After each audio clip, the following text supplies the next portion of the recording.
Ang taong 2025 ay diniklara ng ating mahal na Santo Papa Francisco na Jubilee Year of Hope, taon ng pag-asa.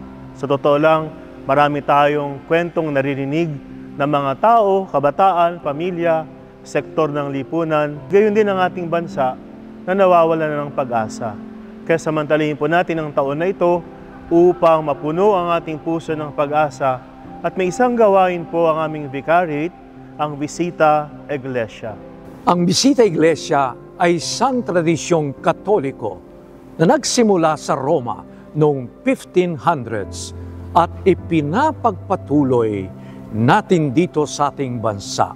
Nakapaloob sa tradisyong ito ang pagdalaw sa 7 simbahan sa araw ng Huwebes Santo pagkatapos ng misa ng huling hapunan kung saan ang Santisimo Sacramento ay nailipat na sa altar of repose. Ang 7 simbahan ay sumisimbolo po sa 7 lugar na tinahak ni Jesus pagkatapos ng huling hapunan hanggang siya ay hatulan ng kamatayan. Kaya naman, iniimbitahan namin kayo sa Visita Iglesia Year 3 kung saan muli nating bibisitahin ang 7 simbahan ng ating Vicariate of Our Lady of Perpetual Help.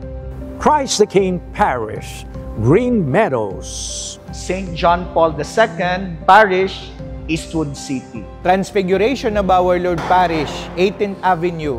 Ang Our Lady of Perpetual Help dito po sa 13th Avenue. Nativity of the Lord Parish, Ermin Garcia. San Roque Parish, Bagong Bayan. Our Lady of the Miraculous Medal Parish, Project 4. Muli po kaming mamimigay ng libreng Visita Iglesia Passport kung saan mababasa ang mga panalangin sa bawat simbahan. Pagkatapos ninyong magdasal sa harap ng altar of repose, hanapin lamang ang booth kung saan tatatakan ang inyong mga passport. Gawin nating mas makabuluhan ang darating na Semana Santa. Gawin nating paraan ito upang magbuklod ang pamilya. Gawin natin ito sa paraang mas napapalalim Ang ating pag-unawa sa ating pananampalataya. Sama-sama nating palakasin ang ating pananampalataya at palalimin ang ating ugnayan sa Diyos at sa isa't isa.